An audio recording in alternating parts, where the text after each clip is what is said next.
मुझे मांग संख्या 20, 21 और 22 पर चर्चा करने का समय दिया। मैं सबसे पहले तो आज क्योंकि शिक्षा का विषय है तो मैं सबसे पहले अपने प्रथम गुरु माता पिता और दूसरे गुरु जो मेरे शिक्षक जिन्होंने मुझे मार्गदर्शन दिया, मुझे शिक्षा दी, मुझे आशीर्वाद दिया, उस लायक बनाया कि सदन में हूँ, उन सबका मैं आज नमन करती हूँ इस सदन के माध्यम से। आज हम इस सदन में बैठे हैं, ये लोकतंत्र का पवित्र मंदिर है। लोकतंत्र का अर्थ हम सब जानते हैं, जनता द्वारा, जनता का और जनता के लिए। और जब सरकार ने हम सभी जनप्रतिनिधियों को इस सदन में भेजा है तो बहुत विश्वास के साथ भेजा है कि जैसा हाल पिछले 5 साल में हुआ था शिक्षा का, युवाओं का, छात्रों का, वो शायद इस बार नहीं होगा, क्योंकि हम सब जानते हैं, अभी आदरणीय माननीय सदस्य बाड़मेर की बात कर रहे थे कि वहाँ जो युवा है वो आंदोलन कर रहे हैं। मैं बताना चाहूँगी कि पिछली विगत सरकार के अंदर चूँकि 19 में से 17 पेपर लीक हुए थे तो वही बाड़मेर के नौजवान थे। जब हम उनसे मिलते थे तो वो खून के आंसू रो रहे थे। वो किसानों के बच्चे थे जिनकी मेहनत की कमाई पिछले विगत सरकार में बर्बाद हुई। और आज अगर वो छात्र आंदोलन कर रहे हैं तो उन्हें विश्वास है कि ये सरकार संवेदनशील है और आदरणीय मुख्यमंत्री जी ने जिस तरीके से भर्तियां निकाली है तो आने वाले समय में निश्चित रूप से उनका भविष्य उज्जवल होगा। इसी भरोसे के साथ वो छात्र आंदोलन कर रहे हैं। आज का जो विषय है शिक्षा, मैं मानती हूँ कि ये शिक्षा राजनीति का विषय नहीं है, ये विषय है मनन का, चिंतन का। आज हम यहाँ बैठकर उस युवा, उस छात्र की बात कर रहे हैं जो हमारे देश का भविष्य है। और मुझे लगता है कि हमें सकारात्मक चर्चा करनी चाहिए। हमें ये सोचना चाहिए कि हम ऐसी शिक्षा कैसे दे सकें जिससे चरित्र का निर्माण हो, जिससे मन की शांति बढ़े, जिससे बुद्धि का विकास हो और जिससे मनुष्य अपने पैरों पर खड़ा हो सके। और ये राजस्थान के लिए तो बहुत ही ज़्यादा ज़रूरी है, क्योंकि पूरे भारत के अंदर साक्षरता दर में हमारा राज्य बहुत पिछड़ा हुआ है। केवल 66% साक्षरता दर है और मेरी बहनें तो 28% पुरुषों से कम साक्षर है। तो इसलिए बहुत ज़रूरी है कि इस विषय पर सकारात्मक चर्चा हो। लेकिन मैंने देखा कि पूरे सदन में जब चर्चा हुई तो चर्चा किस बात पर हुई?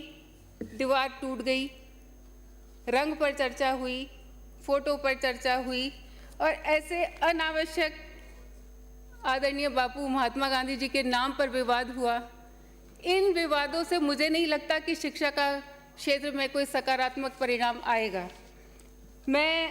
हर सरकार आती है, सबका अपना विजन होता है, सबकी अपनी नीति होती है, सबकी अपनी पॉलिसी होती है। मैं याद करना चाहूँगी आदरणीय स्वर्गीय भैरव सिंह जी शेखावत साहब को, जिन्होंने शिक्षा नीति में उन्होंने गांव की सोची, गरीब की सोची और उन्होंने पंचायत स्तर पर एक 8वीं उच्च माध्यमिक स्कूल होनी चाहिए ये निर्णय किया। और उसके बाद आदरणीय पूर्व मुख्यमंत्री वसुंधरा राजे जी ने फिर से गांव में बैठे गरीब बच्चे की चिंता की और पंचायत स्तर पे 10वीं स्कूल की शुरुआत की। और जब वो पुनः सरकार में आई तो उन्होंने हर पंचायत पे 12वीं स्कूल को क्रमोन्नत किया। लेकिन मैं धन्यवाद देना चाहूँगी कि क्रमोन्नत किया, क्रमोन्नत करना चाहिए क्योंकि शिक्षा को आगे बढ़ाना है।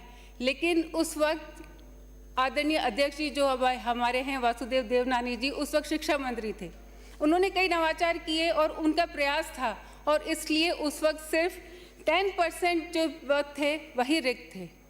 हाँ, पिछली विगत सरकार ने बनाई, पॉलिसी अच्छी बनाई कि हाँ इंग्लिश मीडियम में शिक्षा मिलनी चाहिए, स्कूल क्रमोन्नत होने चाहिए। लेकिन आपने उसके लिए कोई न तो भौतिक संसाधन, न वित्तीय संसाधन, न कोई सोच रखी, न कोई नीति रखी, न कोई विजन रखा। और जो शिक्षा का स्तर आज गिरा है उसके लिए हम सभी कहीं ना कहीं दोषी है और इसलिए इस पर एक बार फिर से विचार करना चाहिए। मैं धन्यवाद देना चाहूँगी कि आदरणीय प्रधानमंत्री नरेंद्र मोदी जी को जो शिक्षा नीति 2020 लाए, PM उषा योजना लाए, PM श्री विद्यालय लाए और मुझे पूरा विश्वास है कि इससे राजस्थान को पूरा लाभ होगा। और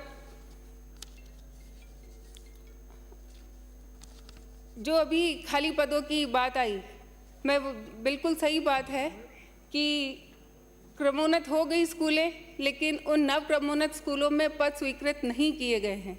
तो मेरी सरकार से आग्रह है कि जो नव क्रमोन्नत स्कूल हैं उसमें पद स्वीकृत किए जाएं, क्योंकि उन्होंने जो किया विगत सरकार ने कर दिया, लेकिन अब हमारी सबकी सामूहिक जिम्मेदारी है कि बच्चों को उचित शिक्षा मिले और उसके लिए उनके लिए शिक्षकों का उचित प्रबंध किया जाना चाहिए। 4 साल से जो लंबित पदोन्नति की प्रक्रिया है, अगर विगत सरकार ने कर ली होती तो शायद आज इतनी समस्या नहीं होती। जो नवीन भर्ती निकाली है उसमें मेरा आग्रह रहेगा शिक्षा मंत्री जी से, मुख्यमंत्री जी से कि वरिष्ठ अध्यापक और व्याख्याता की जो संख्या है वो बढ़ाई जाए। मैं बाड़मेर जिले की बात करूं तो यहाँ की जनसंख्या 26 लाख है और घनत्व बहुत कम है, 92% पर स्क्वायर किलोमीटर है, और साक्षरता दर से अगर देखें तो राज्य की साक्षरता दर से भी कम है। और यहाँ तो महिलाएं हैं वो पुरुषों से जो साक्षरता दर है उसमें 30% की कमी है। मैं आज इस सदन के माध्यम से आदरणीय मुख्यमंत्री, आदरणीय शिक्षा मंत्री जी को धन्यवाद देना चाहूँगी कि उन्होंने विद्यालय स्तरीय सावित्रीबाई फूले छात्रावास बाड़मेर विधानसभा में खोलने की इस बजट में घोषणा की। महाविद्यालय स्तरीय बालिका छात्रावास इस बजट सेशन में खोलने की घोषणा की, और मुझे लगता है इससे निश्चित रूप से मेरी वहाँ की बेटियों को, बहनों को पढ़ने का मौका मिलेगा। लाडो प्रोत्साहन योजना, सुकन्या समृद्धि योजना, ऐसी अनेक योजनाएं हैं। मैं मांग करती हूँ कि वहाँ का चूँकि सामाजिक और आर्थिक माहौल ऐसा है, इसलिए नए बालिका स्कूल और खोले जाए। राजकीय कन्या महाविद्यालय में एक भूगोल सब्जेक्ट में आवश्यकता है तो वो संकाय खोला जाए। और मेरा ये भी आग्रह रहेगा कि जो बच्चियाँ कॉलेज जा रही हैं उनके उसी कॉलेज के अंदर वोकेशनल कोर्सेज अगर शुरू कर दिए जाएँ तो निश्चित रूप से उनके लिए रोज़गार की व्यवस्था भी हो सकती है। हमारे बाड़मेर ज़िले से एनसीसी कैडेट के माध्यम से 26 जनवरी को परेड में करते पद पे एक बच्ची गई, और जो बाड़मेर ज़िले से ही एक बच्ची फाइटर प्लेन की पायलट बनी है। तो मेरी मांग है कि एक बालिका सैनिक स्कूल बाड़मेर ज़िले में खोला जाए।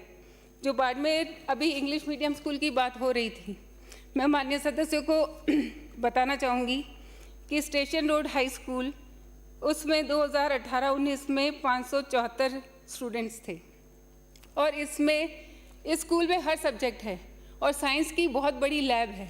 यहाँ आदरणीय मुख्यमंत्री अभी जो अध्यक्ष जी हैं वासुदेव देवनानी जी, वो भी विजिट किए थे और स्टेट लेवल का विज्ञान मेला लगा था।